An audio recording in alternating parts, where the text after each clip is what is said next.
우리가 이제 그동안 1, 2, 3강 내용들을 지나와서 이제 4강 네 번째 하나님이 만드신 세상과 오늘날 우리의 세상에 대한 내용을 나누게 되었습니다.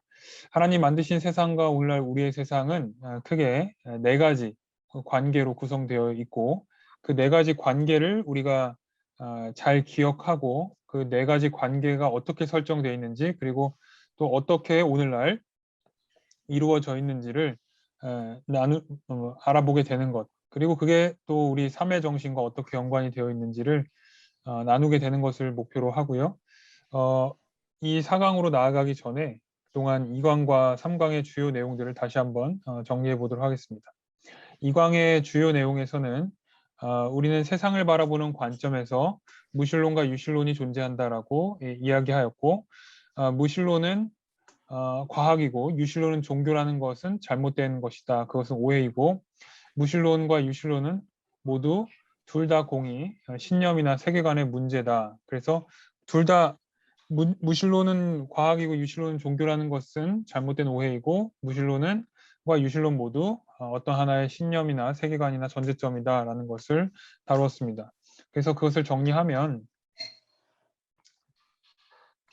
무신론은 물질과 시간과 우연, 즉 물질이 오랜 시간과 우연이라는 것을 통해서 이 세상에 존재하는 모든 것이 되었다라는 다소 논리적으로 좀 빈약한 그런 세계관이고, 그리고 유실론이라는 것은 신이 우리를 초월한 존재께서 의도를 가지고 질서 있게 세상의 모든 존재하는 것을 창조하셨다라고 하는 것이 유실론이라고 우리가 나눴습니다. 그래서 창세기 1장 1절에 하나님이 태초에 천지를 창조하시니라는 말씀을 통하여서 우리가 이 세상의 모든 존재하는 것, 또 나라는 이 육체뿐만 아니라 나의 철학이나 생각이나 문학이나 감정이나 윤리나 양심 이런 눈에 보이지 않는 것들조차도 하나님께서 신께서 의도적으로 질서를 가지고 창조하셨다라고 보는 입장이 오랜 물질이 오랜 시간을 거쳐서 우연찮게 존재하는 모든 것이 되었다라고 주장하는 무신론의 입장보다 훨씬 유신론의 입장이 우리가 더 논리적이다라는 것을 함께 나눴고 그 다음에 그럼 유신론을 택하는 이 세상에 많은 종교가 있는데 그 수많은 종교와 기독교의 차이는 무엇인가?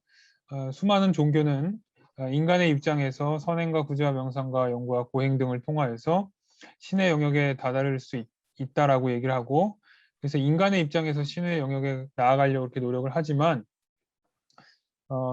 기독교는 아무리 인간이 노력을 하더라도 그렇게 할 수가 없다. 그렇기 때문에 신께서 직접 인간의 몸을 입고 이 땅에 오셔서 우리에게 그분을 보여주셨고 소통을 하심으로 우리가 그분을 알 수 있도록 그래서 그 신에 대해서 그분께서 직접 우리에게 오셔서 예수 그리스도를 통하여서 하나님을 알 수 있게 되었고 또 그러한 것을 우리에게 미디어로 보여주셔서 대대손손 알 수 있게 된 것이 바로 성경이었다라는 것을 우리가 이제 2강을 통해서 나누었습니다. 그리고 3강을 통하여서는 우리 인간의 실존적인 면을 보았는데 인간은 누구나 행복을 원하고 그 행복을 추구하고 그 행복을 추구하는 것을 네 가지로 우리가 정리를 하여서 4P 그래서 P로 시작하는 것을 네 가지로 정리해서 처음에는 pleasure, 쾌락, prestige, 명예, 세 번째는 파워, 권력, 네 번째는 property, 재산. 해서 누구나 이 네 가지를 추구하고 이 네 가지를 얻으면 행복할 수 있다라고 생각을 하지만 사실 진정한 행복은 이 네 가지로서 얻을 수 있는 것이 아니고 무조건적인 사랑과 삶의 목적이라는 삶의 궁극적인 목적이라는 이 두 가지를 통해서 우리가 정말 진정한 행복을 우리가 경험하고 그 진정한 행복을 나눌 수 있다라고 우리가 3강을 통해서 이렇게 내용을 보았습니다.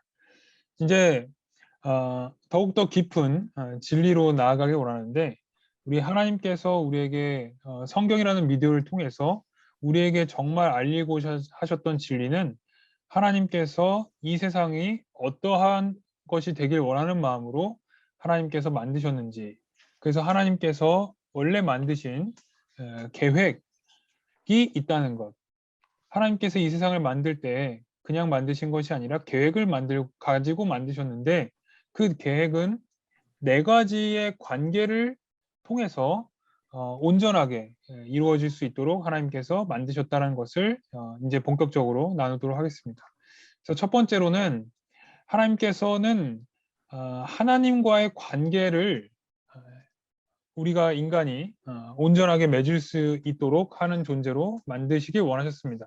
첫 번째 계획은. 그래서 많은 학자들이 동물과 인간이 다른 점을 찾아서 인간만의 독특성을 설명하기 위해 여러 가지 이론을 주장을 합니다. 그래서 어떤 사람은 걸어 다니기에 우리를 호모 에렉투스다라고 하기도 하고, 또 혹은 인간만이 지식을 가지고 사유할 수 있다라고 해서 호모 사피엔스다라고 얘기하기도 하고, 혹은 인간만이 뇌의 용량이 커서 놀이를 할 수 있는 존재다라고 하여서 호모 루덴스라고 이름 붙이기도 하고, 이렇게 인간과 다른 어떤 동물이 다른 뭔가 차이점에 대해서 여러 가지 학자들은 이야기를 하지만, 인간과 다른 여러 동물이 피조물이 다른 점이 있는데, 그것은 바로 인간만이 영혼을 가지고 있는 존재, 영적인 존재라는 것입니다.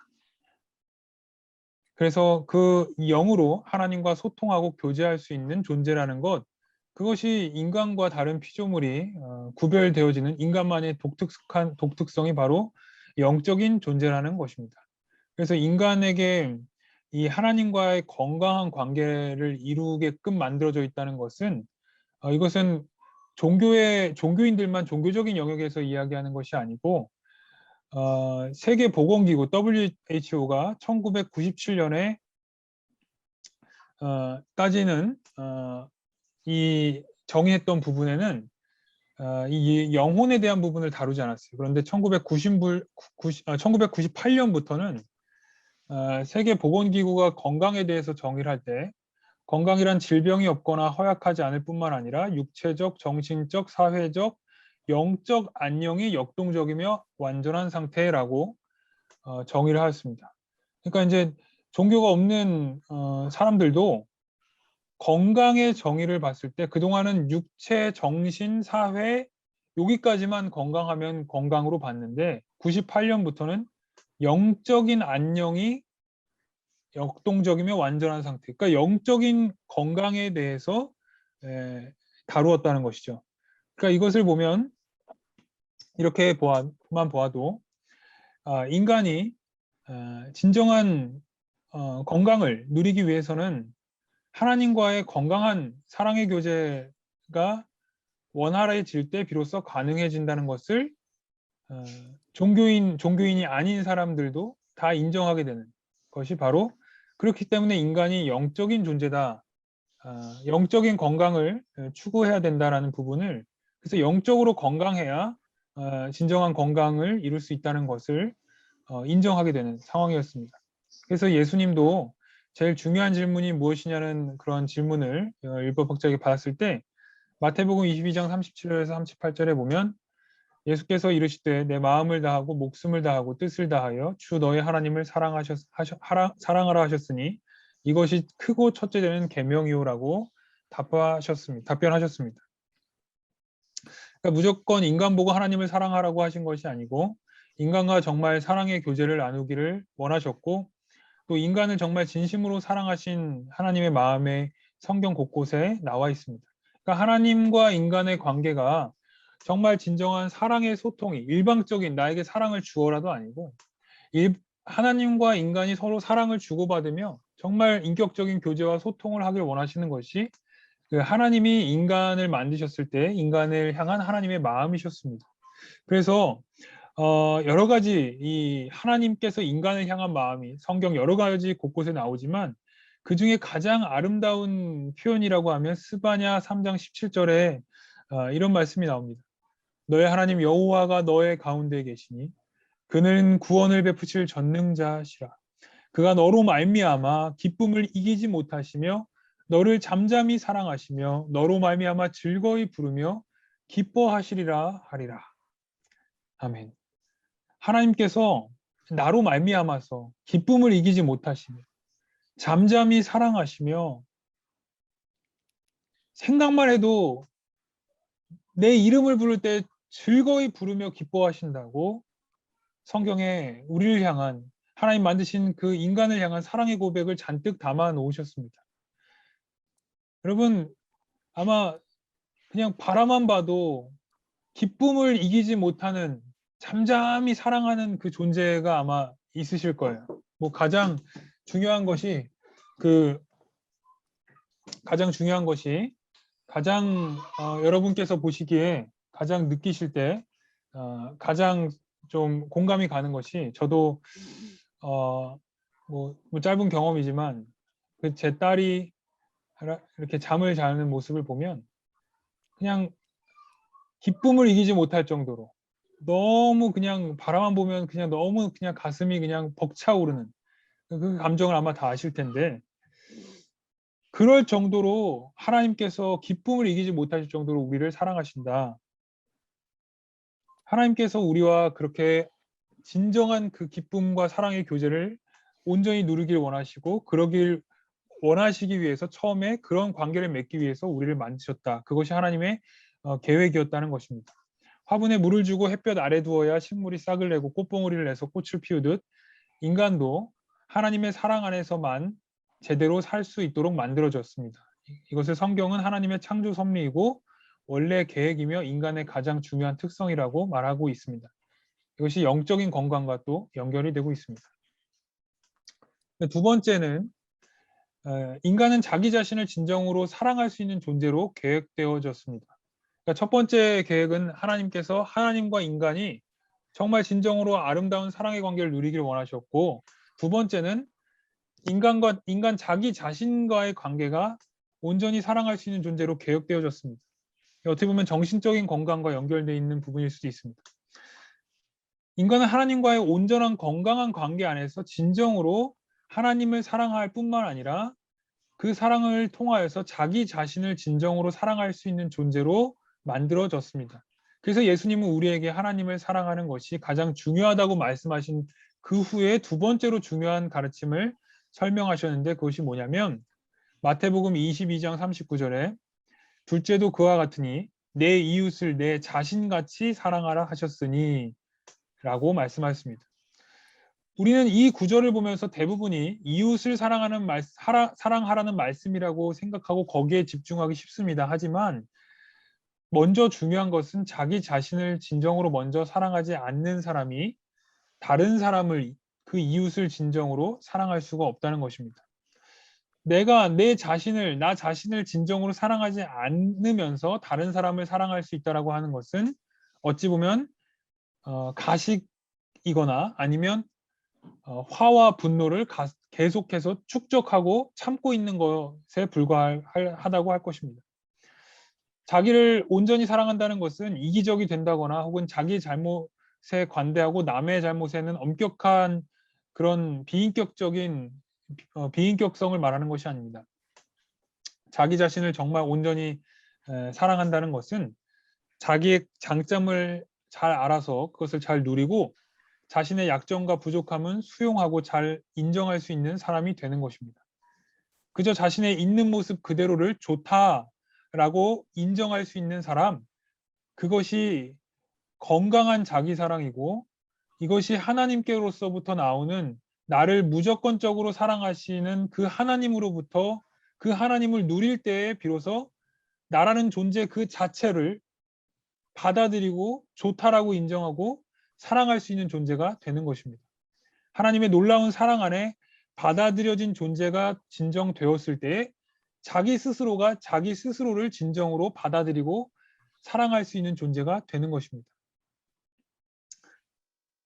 자기가 자기 자체, 지금 있는 나 자신을 다른 어떤 것과 비교하지 않고 온전히 좋다라고 받아들일 수 있다면 그것은 하나님께서 원래 그러한 자기 자신과 자기와의 관계가 온전한 사랑 안에 충만케 거하게 되기를 하나님께서 원래 계획하셨습니다.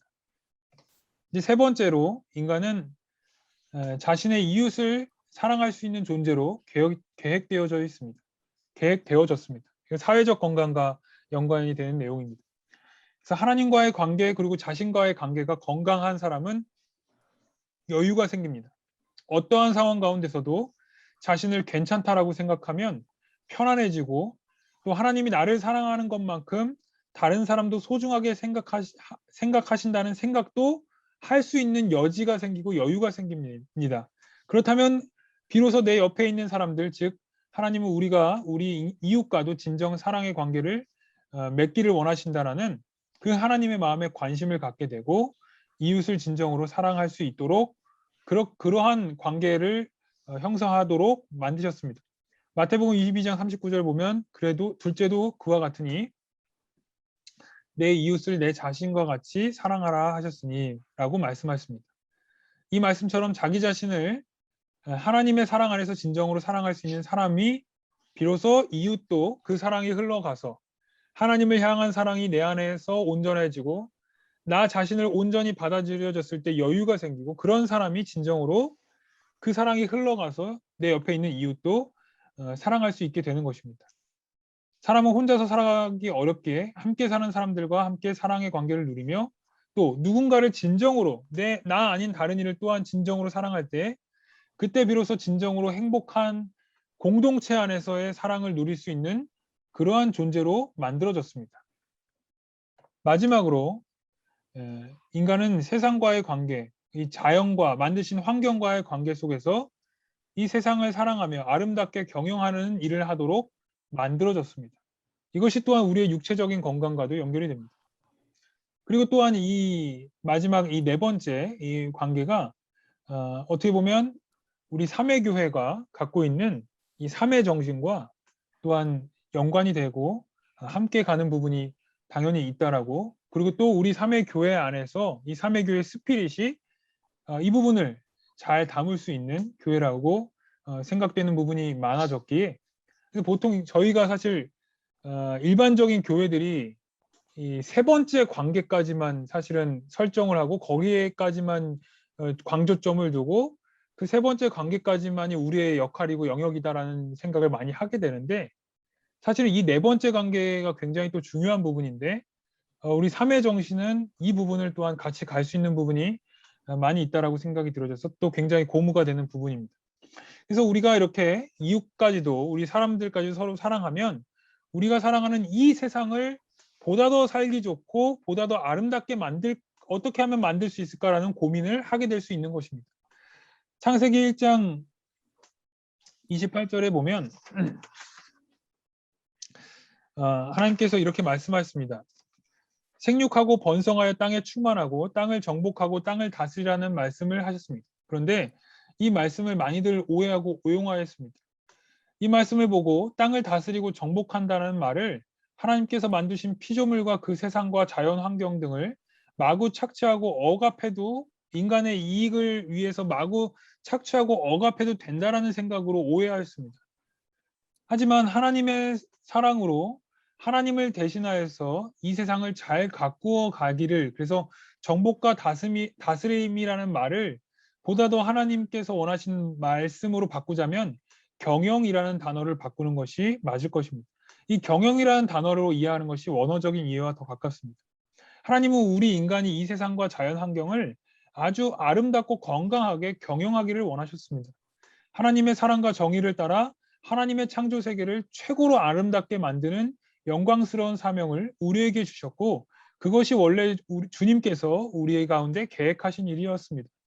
그래서 그 하나님의 창조 계획을 정리하면 그분의 원래 계획은 우리 인간이 하나님의 무조건적인 사랑을 받아 누리고 또 그럼으로써 자기 자신을 있는 그대로 수용하여 마음이 평안해지고 나 자신을 있는 그대로 수용하니 넉넉해져서 이웃도 사랑하고 받아들여 건강한 관계를 맺으며 이러한 관계 속에서 이 세상과 자연과 환경을 더 살기 좋고 멋지게 하나님의 영광을 드러낼 수 있는 곳으로 잘 가꾸고 잘 아름답게 보존하는 그러한 삶의 목적을 우리가 누리도록 이러한 건강한 네 가지 관계들이 아름답게 형성되도록 하나님께서 창조하셨던 것입니다.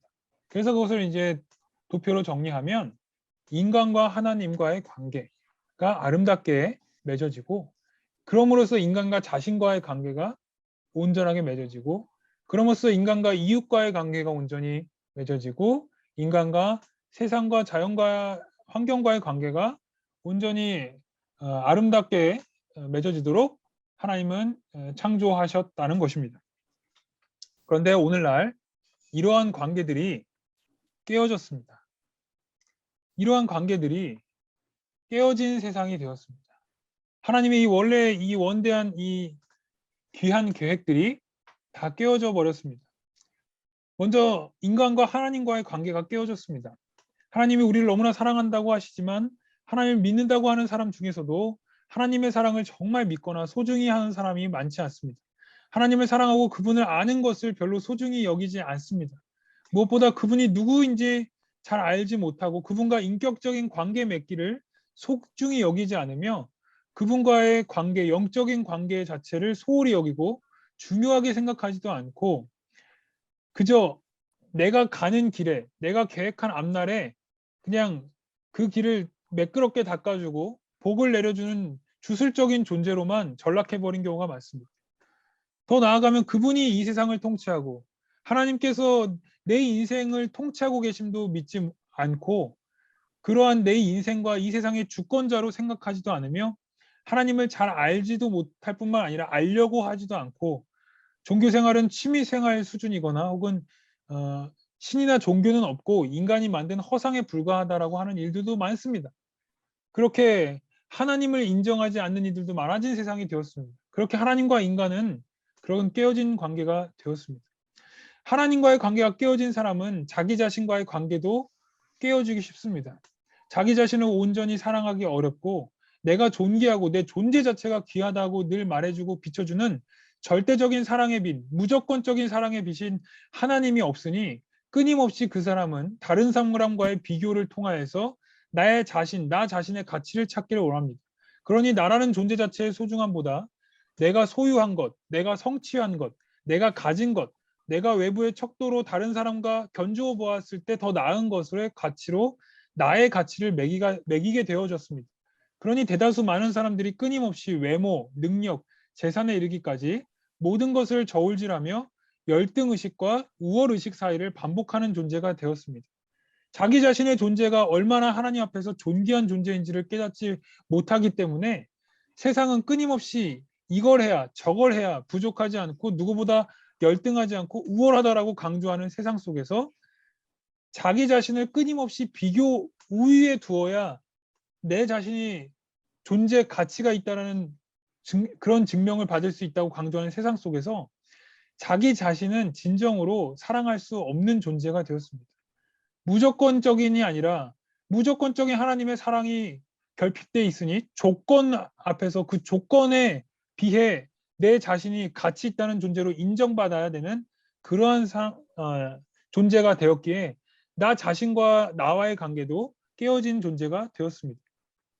그러다 보니 이웃과 주위 사람들과의 관계도 깨어지기 쉽게 되었습니다.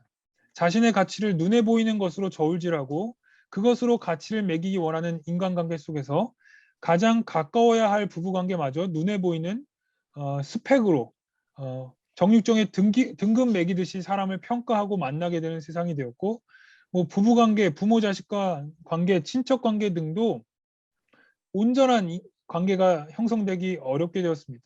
나와 우리 가족에게 어울리고 도움이 되는 관계인지 아닌지에 따라 편을 가르게 나누어지게 되고 또 내가 좋고 괜찮은 사람으로 보이기 위해 적당한 친절이 있을 뿐 예수님의 사랑, 전적인 사랑을 주고받는 관계가 매우 형성되기 어려워지게 되었습니다. 혹은 내 자신의 치부와 나 자신의 모습을 전부로 다 드러냈을 때 이 모습마저 과연 받아줄 수 있는 공동체가 있을지에 대한 확신도 없어지게 되었고 그러다 보니 혹시 이걸 얘기했다가 괜히 이걸로 말미암아 내 치부를 얘기했다 이걸로 말미암아 내가 해코지 당하거나 불이익 당하지 않을까 서로 믿어주고 의지하는 사이가 되기보다는 철저히 자기 이익을 위한 존재가 되어진 경우가 많아지게 되었습니다. 그러다 보니 이 세상과 자연과 환경을 둘러싼 지구 환경이나 생태계에 대한 관심은 뭐 아예 그냥 엄두도 못 낼 정도가 되어버렸습니다.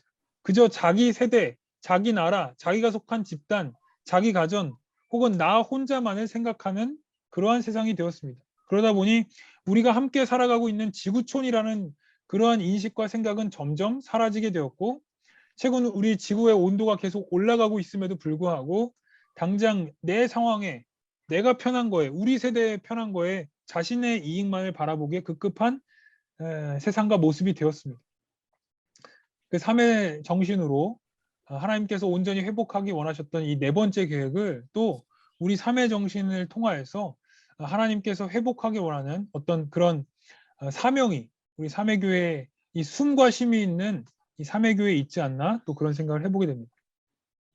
이렇게 우리 안에 하나님께서 처음 창조하신 그 관계는 하나님과의 온전한 관계를 회복을 통하여서 나 자신과의 관계가 회복되고 또 이웃과의 관계가 회복되고 세상과 자연에 대한 관계가 회복되길 원하는 것이 바로 주님의 원래 계획이었습니다. 그래서 오늘 이 계획을 우리가 들었으니 이 계획에 따라서 우리가 좀 이따 나눌 때 이 계획에 대해서 좀 깊이 있게 나누고 또 이제 5가 이 다음 이 5가는 이 5가도 굉장히 저는 5가가 정말 탁월하다고 생각합니다. 이 5가는 왜 이렇게 그러면 원래 하나님께서 잘 만들어 놓으셨던 이 세상에 이 좋은 이 네 가지 관계가 온전하게 회복되도록 하셨던 이 관계가 왜 깨어졌는가? 그 깨어진 이유에 대해서 아주 심도 있고 깊이 있게 이 5가에서 다루게 될 것입니다. 근데 저는 신학교에서 많이 공부했지만 이 5가의 내용이 너무 탁월하더라고요. 진짜 5가를 통해서 무릎을 탁 친 적이 한두 가지가 아닙니다. 그래서 이 5가의 내용을 또 기대하시면서 기대해 주시길 바라고 그래서 우리 이제 질문 시간을 나눌 때 질문은 이렇습니다. 하나님이 세상을 만드셨을 때 원래 계획을 듣고 난 후 당신의 생각은 어떠십니까? 당신이 이러한 온전한 관계들을 맺고 있다면 삶이 어떻게 달라질 수 있을 것이라고 생각하십니까? 가 이제 첫 번째 질문이고 두 번째는 당신은 우리가 살고 있는 세상이 깨져 있다는 말에 동의하십니까? 어떤 면에서 당신은 이 세상의 깨짐을 느끼십니까? 이 문제를 해결하기 위해서 개인적으로 무엇을 하십니까? 또한 인류는 이러한 문제를 해결하기 위해서 어떤 노력들을 해왔습니까? 그래서 요번 이제 4강의 강의는 여기까지인데요. 이제 여기까지 듣고 나신 다음에 혹시 이제 유튜브로 들으시는 분들은 이 질문을 질문 1과 이 질문 2를 한번 자세히 보시고 한번 같이 들으신 분과 혹은 스스로 한번 이 질문에 대답을 해보시면서 나누시는 시간을 꼭 한번 가지시면 좋을 것 같습니다.